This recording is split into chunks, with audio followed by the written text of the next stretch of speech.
Hey everybody! My hair is all gone, so all the people that made comments, there you go. Problem solved. Yeah, I'll be back in like a month to normal hair. Right now it's nothing. We are filming outside in front of our home because I think it's going to be better light. From what I can see, it looks a lot better. Anne can't see any difference, so you guys can kind of comment. Can't do this for too much longer because winter is coming. But also, we are conveniently missing the Frankenstorm that is hitting the coast right now. Yeah, so everybody north of us, please. Yeah, it's kind of like clipping off right above us. So be careful. It's going to be a hurricane blizzard, and I'm super excited about it because I like storms and natural disasters. Right. So today's theme is a bunch of questions that we think have a really short answer. They don't relate to each other. That's okay. We're just going to go through a whole bunch of stuff that you guys sent in. It's going to be exciting. So, we're going to start with, why doesn't Tlaloc have animal crocodile, animal turtle, or water? Okay, cool. Water is really easy. He does have some connections to things like floods, but the reason that Tlaloc is connected to water at all is because he's a rain god, and rain is covered by the sky purview. Yeah. So you actually don't want to be giving all the rain gods water, because water is distinctly for people who are gods of, like, bodies of water or gods of water in some other representative way. You'd go through, and if you split sky gods who then also do floods and water gods, the sky gods would just all have a bonus purview.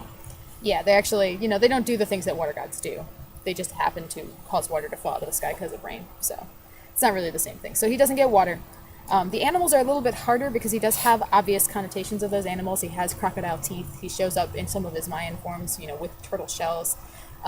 It's more of an issue with him that those are actually part of Tlaloc himself rather than things that he's connected to, if that makes sense. Tlaloc has crocodile teeth, but doesn't really appear as a crocodile or, have crocodiles following him around.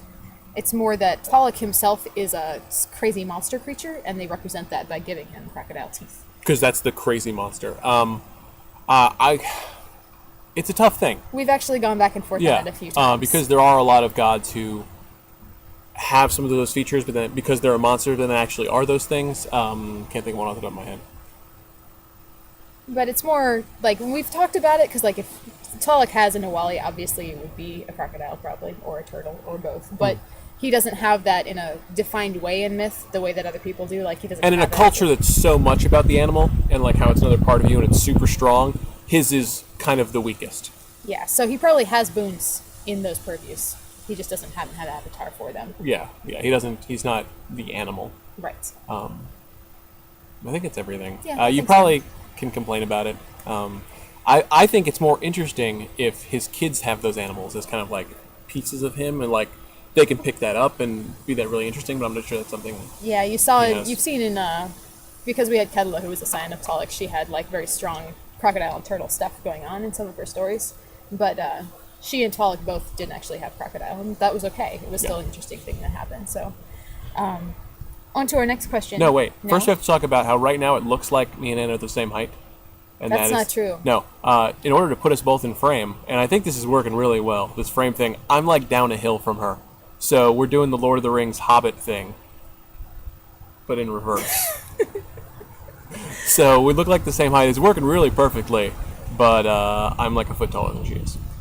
I think we're about to have a car pass, so sorry if there's noise. Dude, it's going to be awesome. Yeah. It brings some realism to the thing. Because you thought we weren't real people. Yeah. So, our next question is, how do you feel about gods having multiple active Scions at any given time? What does that even mean? I don't... I think the question asker is saying, if you have Scions of Set, is it okay to have several Scions of Set at once? Can gods only have one Scion at a time? That makes no sense. I think, like a lot of things, it's just going to depend on the god. Like, some gods are going to be likely to make a whole bunch of Scions. Zeus comes to mind. And some are going to be likely to have one and lavish all their attention on him. I like to think of Sobek having a lot, because he has like a crocodile spawning bed. How the fuck did our cat get out? I don't know, but you probably better go get her. Okay. But so, yeah, Sobek probably has a few, like, he's not very bright. Maybe he forgets he has him in the first place. You can watch John running around behind me chasing a cat. But basically, it depends completely on the god and what you want to do with the plot involved. You don't need to have a whole bunch of Scions of every god, because obviously that's a lot of time and effort and investment on the god's part. And it isn't necessarily going to happen with every god all the time. You don't actually have to have any Scions of every god. There may be some gods who don't have Scions in the race right now, and that's fine. But it's more of an idea of every god's personality is going to be different. The way every god treats their children is going to be different. And if you want to have multiple Scions of a given god in a game, and we've done that before, then that's going to work out fine. You don't want to do it to a super excess. You don't want everybody to have 10 Scions, because that's going to make your PCs less important and less special. But in general, it doesn't really matter. It's completely up to what the plot thinks they need to have. I love it. I think it's really cool. It's a lot of fun to have different Scions of the same god and see how they develop differently. Yeah, or like have them be different aspects of that god, kind of like take up different things. Like if you could have like an Athena one, who's one becomes a super warrior and one becomes a super bookworm. That'd be really interesting. Yep. I think you probably touched on everything while I was gone. One thing I did want to talk about though is Scions do take resources to make, so the god is definitely lowering their own personal resources to invest some in this young child. The other thing that I'm doing in the Eastern Promises game right now, though, and I don't want to give too much away, but I let them. They have a very few number of cultures they can pick from, and each of those, the god invests some of their power into that kid. But then, if the kid makes it up legend and demigod, that god gets stronger by that, and it's kind of represented in the game. You could also do that the opposite way. We've done in some games, like in our Land of the Rising Sun game. Raiden actually had like 4 kids running around. Is that what we're calling the Japan game? Yes. Okay. Basically, because racist Japanese game is called. He was like, if I don't know if all these Scions are going to survive, and I'm not going to do a lot to help them, so I'm going to just have a bunch. And then actually, some of them were even working at cross purposes. And he was like, whoever succeeds, it will help me. So I don't really care. If you have a parent who doesn't really care that much, that may be a strategy that works for them. Alrighty. So next question. How do you deal with public revelation? What if you drop Canopus into traffic, or someone throws lightning on the evening news? Oh my god, this goes with the... This question happens so much. Yeah, it happens so much, and I just got in a fight on the Scion forums about it. It comes from pretty much every other modern fantasy game, I think, and a lot of us are coming out of other White Wolf games like Vampire or like Werewolf, where there are things that prevent this sort of stuff. And people love the Rick Riordan books. Yes, so there's an idea Tom loves that... it. He's going to make a comment about it. There's a masquerade that everybody has an agreement to prevent humans from coming about, or there's like a shroud or a disbelief that humans automatically don't see that kind of stuff. But that's actually not in Scion, and it's important that it's not in Scion because it shouldn't be. I think I get why it's in there, and I get why people want it to be in there, especially storytellers. It's a lot easier. It's easy. It's because that totally way, easier. When something happens, if you have a base setting that's just the world we live in, that's really easy. You know how to do stuff in that setting, you know how to set things up. And then if your Scions do stuff that is crazy in that setting, if there's some default power or default agreement that stops that from changing the setting, then you don't have to change anything and you never have to mess with it, You know if you're playing Vampire that if somebody goes out and flamethrowers a bunch of people on Fifth Avenue, it'll get covered up and they won't have to deal with it. Yeah. And the next day you don't have to mess with what the repercussions are for the vampiric community. Yeah. So I think that's easy, and that's why people kind of flock to it, but I think it isn't what the game is. When a thing is about being epic and being amazing, people need to see you being epic and being amazing. Science about you building a myth, and myths by definition change the world. Like there's stories that everybody sees that changes everything that happens around you. If somebody drops Canopus in the middle of traffic, that's going to be an important, huge event. Huge numbers of people are going to see it. It's going to be on the news. Everyone's going to be trying to figure out what just happened. It's not something that should just get swept under the rug so you don't have to do any more setting work. I think it's easy to set a game. Not as easy, but what you can do if you're having problems with this thing is if you can have your first couple games in a small town or a big city like New York where it's going to get kind of swept under the rug. And so when the little things happen, it starts with some rumors. People don't believe other people. Maybe it comes up in a tabloid, but nobody thinks it's a real thing. Yeah, it comes up in tabloids. You can get that kind of stuff running on the side of the story. And then eventually something happens that's too big, and then there's like a big event. Yes, and that's how we tend to play actually the beginning of the Titan War anyways, that things kind of are happening around the fringe. Right. And so, people don't necessarily believe unless they're happening right in front of them. Yeah, and also you can let them be happening in different countries at different times. So if you guys are in America, and America is putting the kibosh on things and not letting stuff get out, but then you get these things from Russia who maybe officially announce that Scions exist and the Titans are a problem, or the opposite, that maybe there's these frost giant overlords here that are here to help us and win the country.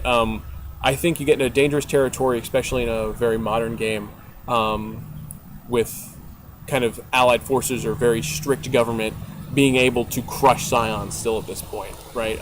Because once Scions are past like Legend 4, mortal authorities really can't do a lot to them. You know, if they're going to go doing stuff, like you could mobilize an army and stop some Scions, but you can't do that all the time. And if you have a bunch of Scions, especially since there's theoretically a bunch of Titans spawn in the world and a bunch of Scions out there opposing them, a cover-up for that, something of that scale, is only going to last a little while.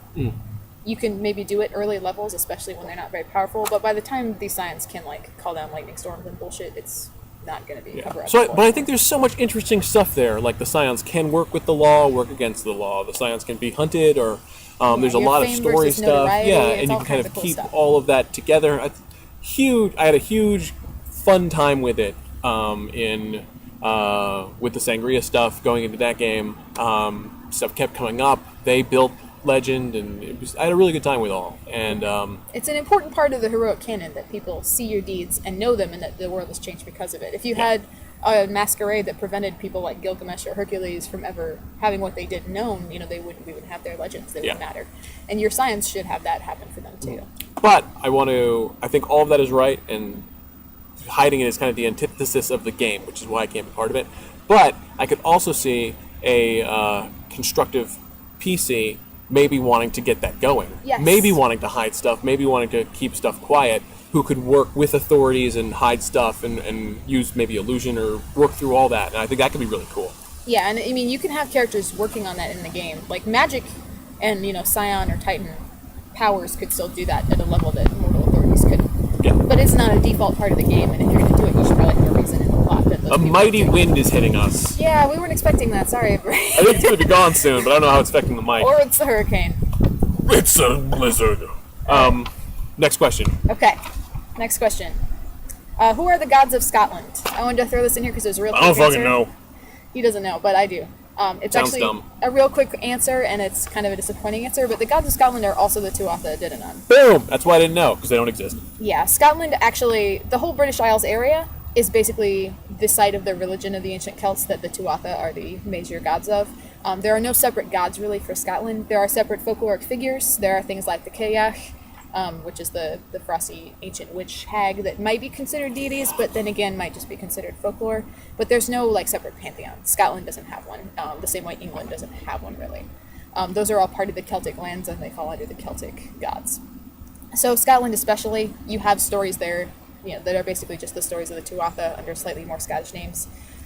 If you go pretty much anywhere in the Celtic lands, you'll get either the Tuatha or the more mainland Celtic gods like the Cernunnos and those guys. So it's a little bit disappointing because you think, oh, Scotland is a completely different culture, and it kind of is, but it's also from that original Celtic melting pot. So just the same gods there.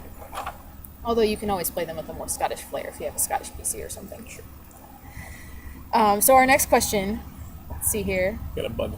Thank you. Nope, it's still there. I got it.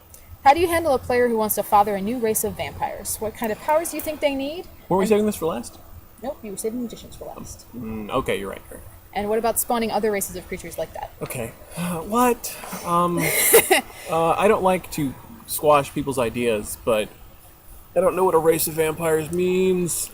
So I'm going to take this as, what is it to create a different race of things? What does that take? I feel like vampires is a bad example because they're the undead, so death. They're not really be a race. They're not procreate and stuff, except the way that vampires do. Right. By biting people. But what do you do to get something that started? I would take, if you want a race of something, you're going to want health. So that's basic. Usually, even if it's a race of non-human things, you still will help. Yeah. It has so many good tools for shaping things and changing their gender. Yeah, I mean, unless it's characteristics and completely unhuman, like badgers. Like a new race of badger. Yeah, if you just badger make hawks. Animal badger, and animal hawk. Yeah.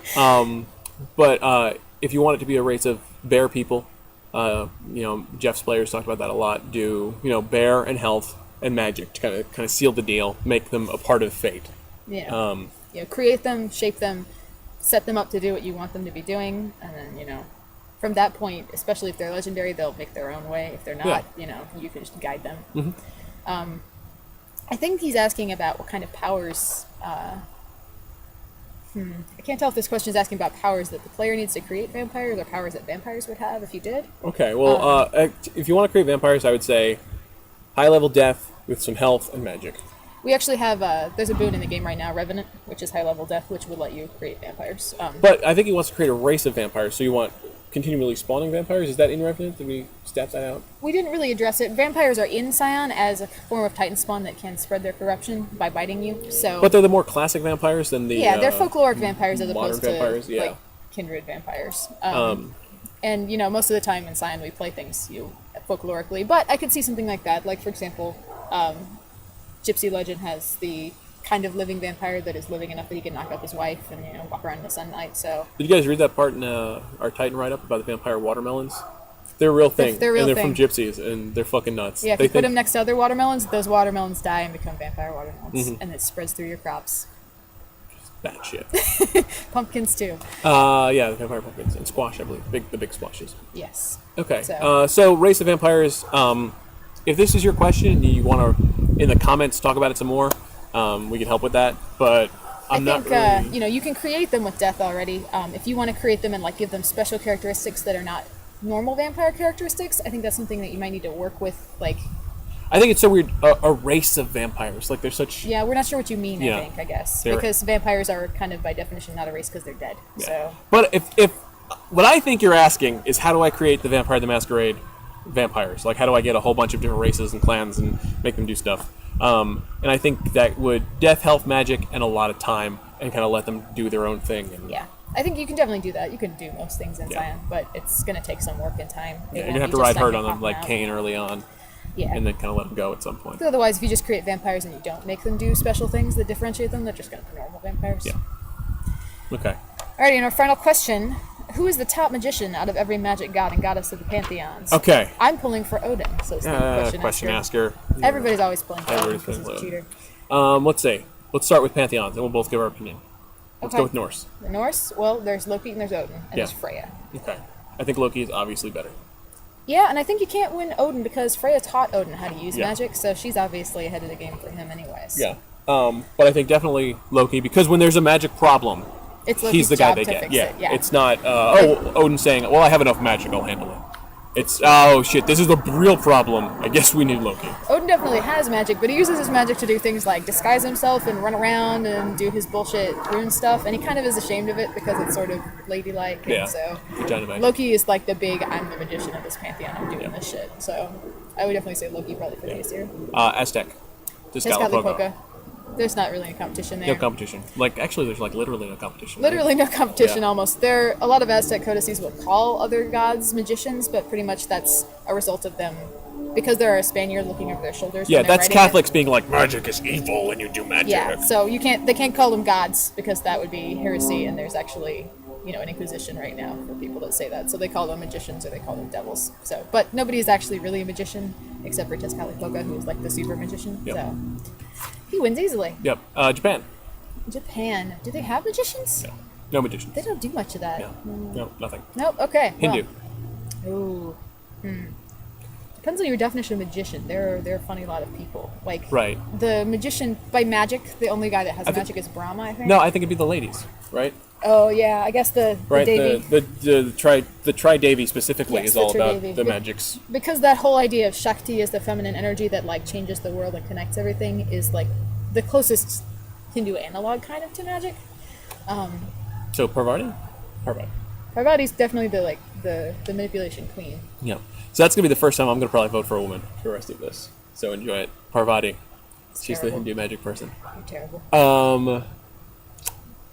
Asura. The Izada? Yeah. I don't think they do it. Nope, no magic. We gave it to one person. Ard? Yes, because Art is a goddess of good fortune, but she's not really a magician. Right, she's not a just magician. Good luck. Yeah. So So not as much. They really don't do that. It's kind of magic in that way is kind of a manipulation of the magical order or the natural order of things, and the Izada are kind of specifically about we don't need to do that. We're just upholding the natural order. So they probably don't really have any use for it. Avalon. Avalon is that would probably be Enki, I would think. Does he even have magic? I don't remember. But he's the super trickster god. He's like their Loki kind of forebear. But Yeah, he does do the trickery. there's actually a few people. that I have think magic he's over just there. chaos water. Yeah, I agree. I think he Right, probably has I- some magic, but isn't actually Yeah, a big a magic guy. magician. They have their magicians are always actually like smaller people, like they're like Legend 10 gods that have magic and run At the end of around. this, we're gonna make a thesis, and you're gonna get it. I'm getting there. Who else am I missing? Because all I have left in my head is Egyptian and Greek, and I'm skipping them for last. Okay, well, you skipped the Celts. The Tuatha Celts, have Manana Tuatha, there you McClure. go. Manana McClure. He's gonna win. Yep. Always. Everybody else's skills are like, I'm really good at having these skills. I'm really good at doing stuff. Manana McClure is the guy who's like, I'm covered in magic, and that's how I do everything. I do. Yeah. Let's see. How about the Africans? The law. There we go. Yeah, the Africans. I guess it's gonna be Eshu. It would be Eshu, yeah. Yeah. Eshu, who, depending on where you are in Africa, is Eshu or is Legba, and in the New World is Papa Legba or Khalfu. They're all basically the same guy. Yeah. He's really the magician who he has a lot of crossover between that and Psychopomp. He's a lot about like the conduit between the world of magic and the world of people and the world of the gods. Whenever anyone in a story needs magic stuff, it's like, oh, get it from Eshu. Yeah, when Shengo's like, F, I need more magic in my life, somebody go talk to Eshu and get it for me. Yep. I think it's everybody. Yeah, so all right, Egyptians. Egyptians. All right, Egyptians. Thoth. Thoth. He's pretty much the magic knowledge guy. There's also Isis. She does a lot of shenanigans. There's also Isis and there's also Bastet, right? Does Bastet still have it? Can you take it away? I don't remember if she does or not. If she does it, she's not. I wouldn't put her in the same league as the other two. Exactly. Well, I was getting at that. She's not in the same league at all. I would say Isis is close. Yeah, Isis does have the whole thing where she, uses magic to discover Ra's true name and that crazy stuff that happens. But I think, there. I think she's more spread out where Thoth She is is. focused. She does a lot of different things. Thoth is, I'm the guy that is magic. Magic knowledge. And then if we go over to the Dodecatheon, Yeah. then We have it's Hermes. And Super then magician. That leads to this fun question Yeah. here of when you're talking about Hermes Trismegistus, which is The question, which ended with who's of all of them, then who's the greatest magician? And we had this argument last night. And I would say Hermes, because Hermes Thoth is Hermes Super Hermes. 3 times Super Hermes Hermes. Trismegistus. 3 times Super Hermes. But the question is really, is that because he's Hermes, who is like taking on magical aspects from Thoth, or is it because he's Thoth and that's just what the Greeks called Thoth? Right. So it's really a question of, is Hermes Trismegistus Hermes, or is he Thoth, or is he both of them, or is he neither one of them, and how do you want to handle that? Yeah. Because either one, whoever Hermes Trismegistus is, he's probably the winner. But Yes. Yeah. it's kind of up to you whether that's Hermes actually being the great magician, or whether it's Hermes stealing imagery from Thoth, who's the great magician. Yeah. And then my thesis, which I was wanting to end with, was you can see, as we've gone through these, we skipped China. Oh, we did skip China. Don't know enough. We There's- haven't done there's China because, Sun Wukong, no, he's with not his magic. shenanigans. It's mostly just trickery, not Yeah. magic. And then No, there's he's chaos and lifting things. yeah, and there's maybe the Queen Mother of the West. She does a lot of that kind of stuff. but it Okay, might well, be more- I don't know enough about China to actually answer that well enough, which is why we haven't done it. But it conveniently leads into my thesis of magic is really a Western thing. The idea that you can actually change fate, as opposed to the Eastern ideas of balance and harmony and everything having its place. Yes. The Western white man's idea of, I guess Eshu's in there too, but Fate is a manipulatable thing. yeah, is that the gods can change fate and change what their fates are. And it comes from the idea of fate as opposed to people. Like fate is something that controls people or is behind people, that isn't working with you but is necessarily working against you. Yeah. And then the Eastern cultures don't really have that as much because they're about harmony and balance. They're about if anything is happening, there's an alternate thing happening, and that's okay. And then I don't want to lump the Aztecs and the Africans together, but they both do a similar thing with their magic guy. That's the magic guy. He's in charge of magic and ruining things. Yeah, the magic guy is the guy that fucks everything. Yeah, yeah. Like, they really hammer it with Tezcatlipoca. Eshu has a lot of it, but it's downplayed. Tezcatlipoca is the guy of ruining things. So the Aztecs and Africans give that, and the Westerners give it to, we want the guy who can manipulate magic and control magic, and that's what we really want. You'll find a lot more magic gods, more people with magic in that kind of in an idea that European magic, setting. being able to control magic will help us, being able to control fate will help us. And then that's opposed to those cultures where being able to control fate just causes problems. Yeah. And then the cultures where controlling fate's not even a thing. So And you can kind of see it in that line from Egypt to Greece to the Northlands, like that sliver of land Yes. where they feel like magic was important, and where we have more pantheons in a condensed amount of land than anywhere else. it's that whole Indo-European area, all those cultures that kind of help each other religiously, that have that idea. And then you go east and you kind of don't have it anymore. Yeah. So that is all our questions That's all today. our questions. We answered a whole bunch of we questions. got the most questions. I think from here we'll probably do some more theme weeks, where we'll talk about some thematic stuff. We have a week of Sky coming up, so if you have any Sky questions, Yeah, throw them at that'd us. be We got good. a couple yeah. already. Do we have any other themes that might fit together? We were also going to talk about how you graduate from Scion, or from hero to demigod, from demigod to gods. If you have specific questions. Oh about yeah, that. questions about that. That's great. Yeah, so we'll probably do those. I don't want to say the next 2 weeks specifically, but probably in the next 3 we'll do those. So send in some questions for that. And the questions have been really good lately. We're having a lot of fun. Yeah, so keep sending in some good questions. We appreciate that. Also, if you want to hit subscribe, right there. I could be wrong. It's either here or It'll be somewhere around our faces. Yep. Hit that, and then so subscribing is really good. If you can tell your friends about it, and then give them to the YouTube channel and subscribe, we would like work on some more viewership and some more YouTube liking us. And then you can comment down here, and we'll see those too. If you don't want to comment straight on our website, both are valid. Yeah, we love it when you comment, no matter where. We do. We like talking to you. So all that, and then I'm gonna lastly plug my storytelling Scion class. I'm working on a lot of stuff for it. We're definitely having the class. The last days to sign up will be. This will come out on Monday, and so Tuesday at midnight, the midnight that ends Tuesday, will be your last chance to sign up. And then once that happens, I'll start talking to people in class. If you want to sign up late, you can, but the class schedule will already be set, so you'll have to fit to the other students' schedule, kind of. But we'll be working on that, and I'm really, really excited. I know a lot of people are really excited about it, and it's going to be a lot of fun. So, thank you everybody for putting up with this long but full of information I blog. think it was the normal length. I don't know. I think it was a little long. Okay, But I think it was I 27 had a good minutes. time. That's my guess. What's your guess? I guess it's 26 because I can see the little number. So it's the same length as everything. We're bye. All right, bye guys.